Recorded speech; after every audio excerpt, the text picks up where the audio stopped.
Marie Stella కళాశాల golden Jubilee వేడుకలు ఈ నెల 14 నుంచి 3 రోజుల పాటు జరగనున్నాయి. కేంద్ర మంత్రి పురంధేశ్వరి ముఖ్య అతిథిగా విచ్చేయనున్నారని కళాశాల ప్రిన్సిపల్ సిస్టర్ జపమలై తెలిపారు. ఈ సందర్భంగా పలువురిని సత్కరిస్తున్నట్లు తెలిపారు. మారిస్ స్టెల్లా కళాశాలలో ఏర్పాటు చేసిన విలేకరుల సమావేశంలో గోల్డెన్ జూబ్లీ వేడుకల పోస్టర్ని ఆవిష్కరించారు. అనంతరం కళాశాల ప్రిన్సిపల్ సిస్టర్ జపమలై వేడుకల వివరాలను వెల్లడించారు. తమ కళాశాల గోల్డెన్ జూబ్లీ వేడుకలు ఈ నెల 14, 15, 16 తేదీల్లో నిర్వహిస్తున్నట్లు తెలిపారు. వేడుకలకు కేంద్ర మంత్రి Purandeswari, Visakhapatnam art bishop doctor Mallavarapu Prakash తదితర ప్రముఖులు విచ్చేయనున్నారని తెలియజేశారు. ఈ సందర్భంగా చదువుల్లో ప్రతిభ చూపిన విద్యార్థులతో పాటు పలువురిని సత్కరిస్తున్నట్లు పేర్కొన్నారు. క్రమశిక్షణతో కూడిన విద్యను అందించడమే తమ కళాశాల ధ్యేయమని తెలియపరిచారు.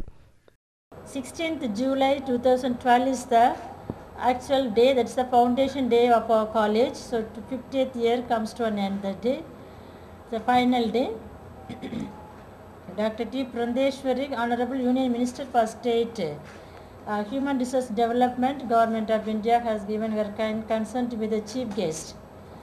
And also our Vice Chancellor Professor Vengaya, Krishna University, Machilipatnam, would be one of the guests of honor, and our MP, Sri Lagadapati Rajagopal, Member of the Parliament, Vijayawada, would be here with us. తమ సమస్యల పరిష్కారం కోరుతూ AP contract labour union ఆధ్వర్యంలో sub collector కార్యాలయం వద్ద దీక్షలు కొనసాగుతున్నాయి.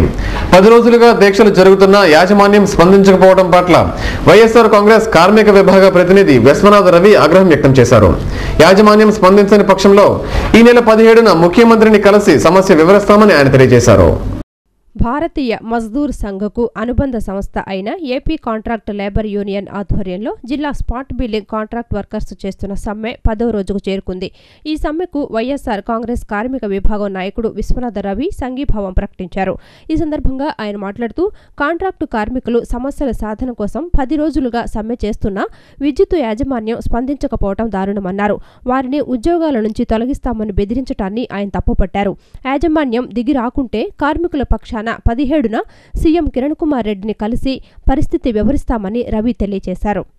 అలాగే వారికి రావాల్సినటువంటి న్యాయమైనటువంటి జీతాల చెల్లింపు కానీ, అలాగే ఈఎస్ఐపిఎఫ్ కానీ, అలాగే ఐడి కార్డులు కానీ, అలాగే ఇంకా ఉన్నటువంటి వివిధ రకాల సమస్యలను వారు ప్రస్తావించి వారు జీవోల ద్వారా అమలు చేసిన వారు తెచ్చుకున్నా కూడా అమలు చేయనటువంటి అధికారులు ఉన్నటువంటి ప్రభుత్వం మొత్తం కూడా ఈ యొక్క కార్మికులను రోడ్డును పడేసే విధంగా ప్రవర్తిస్తూ ఉంది.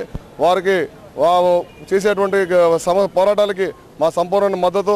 మీటర్ రైడర్స్ అసోసియేషన్ కృష్ణా జిల్లా వర్కింగ్ ప్రెసిడెంట్ మాట్లాడుతున్నాను. మరి గత 4 రోజుల నుంచి మీటర్ రైడర్స్ చేస్తున్నటువంటి సమ్మెకు మద్దతుగా ఇవాళ వైఎస్ఆర్ ట్రేడ్ యూనియన్ నాయకులు మరి ఇక్కడికి వచ్చి శిబిరంకి సందర్శించి వారికి మద్దతు తెలియజేయడం జరిగింది. వారికి మేము ధన్యవాదాలు.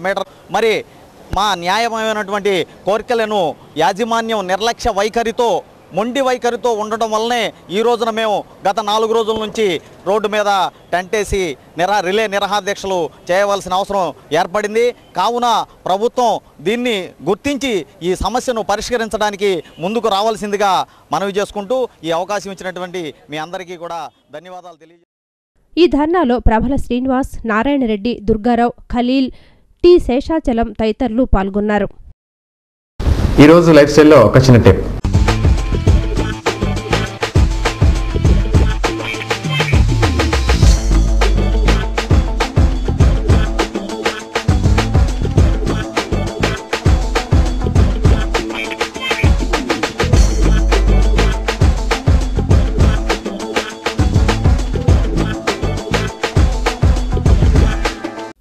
వర్షాకాలంలో లభించే పండ్లలో నేరేడు ఒకటి.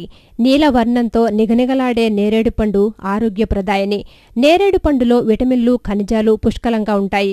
కార్బోహైడ్రేట్లు, ప్రోటీన్లు, విటమిన్లు, calcium, iron, magnesium, phosphorus, potassium, sodium, కొరేటిన్ లాంటి ఎన్నో ఖనిజాలు నేరేడు పండులో లభిస్తాయి.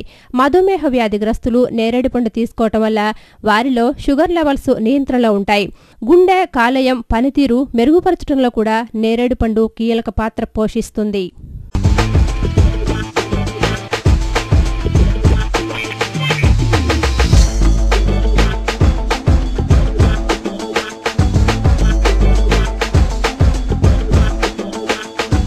వార్తలు ముగించే ముందు ముఖ్యాంశాలు మరోసారి.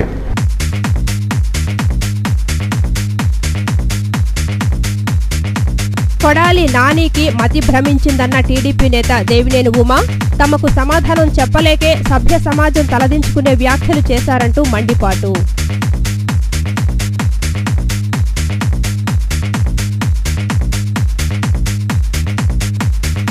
విద్యుత్తు సరఫరాలో బాధ్యత విస్మరించిన ప్రభుత్వం. సిపిఎం నేత సిహెచ్ బాబురావు ధ్వజం. ముఖ్యమంత్రి వ్యాఖ్యలు సిగ్గుచేటని వ్యాఖ్య.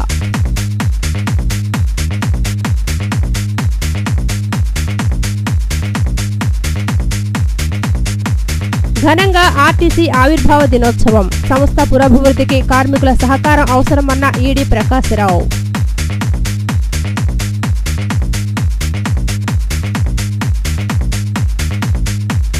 పాఠ్యపుస్తకాల పంపిణీ 96% మేర పూర్తయిందన్న డిపో మేనేజర్ శ్రీనివాస్.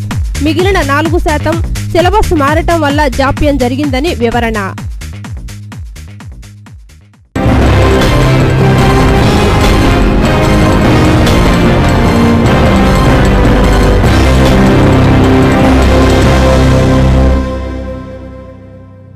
ఈ వార్తలు ఇంతటితో సమాప్తం. తిరిగి ప్రసారమయ్యే వార్తల్లో మళ్ళీ కలుద్దాం. అంతవరకు సెలవు. నమస్కారం.